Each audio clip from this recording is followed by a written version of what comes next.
एक युवती बगीचे में बहुत गुस्से में बैठी थी। पास ही एक बुजुर्ग बैठे थे। उन्होंने उस परेशान युवती से पूछा, क्या हुआ बेटी, क्यों इतना परेशान हो? युवती ने गुस्से में अपने पति की गलतियों के बारे में बताया। बुजुर्ग ने मंद मंद मुस्कुराते हुए युवती से पूछा, बेटी क्या तुम बता सकती हो तुम्हारे घर का नौकर कौन है? युवती ने हैरानी से पूछा, क्या मतलब?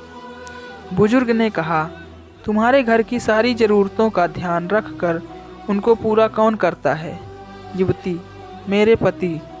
बुजुर्ग ने पूछा, तुम्हारे खाने पीने की और पहनने ओढ़ने की ज़रूरतों को कौन पूरा करता है? युवती, मेरे पति। बुजुर्ग, तुम्हें और बच्चों को किसी बात की कमी ना हो और तुम सबका भविष्य सुरक्षित रहे, इसके लिए हमेशा चिंतित कौन रहता है? युवती, मेरे पति।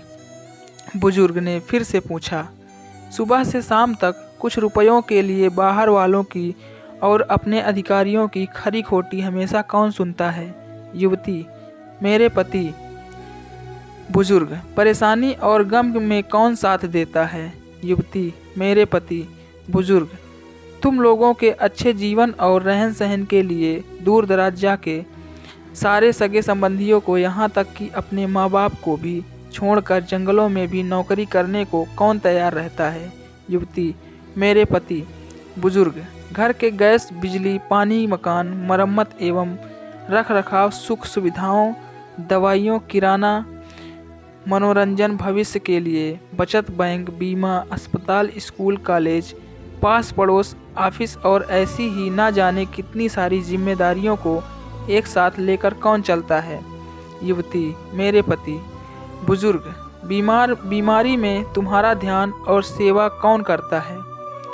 युवती, मेरे पति।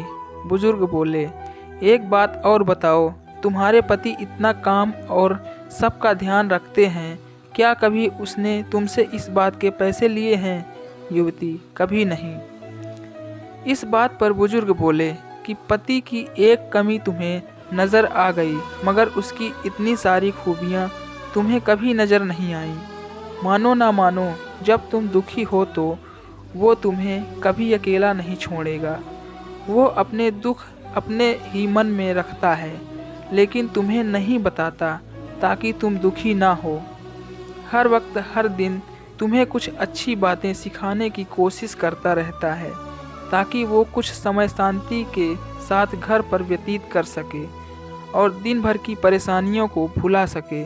हर छोटी छोटी बात पर तुमसे झगड़ा तो कर सकता है, तुम्हें दो बातें बोल भी लेगा, परंतु किसी और को तुम्हारे लिए कभी कुछ नहीं बोलने देगा। तुम्हें आर्थिक मजबूती देगा और तुम्हारा भविष्य भी सुरक्षित करेगा। कुछ भी अच्छा ना हो फिर भी तुम्हें यही कहेगा, चिंता मत करो, सब ठीक हो जाएगा। माँ बाप के बाद तुम्हारा पूरा ध्यान रखना और तुम्हें हर प्रकार की सुविधा और सुरक्षा देने का काम करेगा। तुम्हें समय का पाबंद बनाएगा। तुम्हें चिंता ना हो, इसलिए दिन भर परेशानियों में घिरे होने पर भी, तुम्हारे 15 बार फ़ोन करने पर भी सुनेगा और हर समस्या का समाधान करेगा। क्योंकि पति ईश्वर का दिया एक स्पेशल उपहार है, इसलिए उसकी उपयोगिता जानो और उसकी देखभाल करो। दोस्तों, ये स्टोरी अगर आपको अच्छी लगी तो हमारे चैनल को सब्सक्राइब और वीडियो को लाइक ज़रूर करें। धन्यवाद।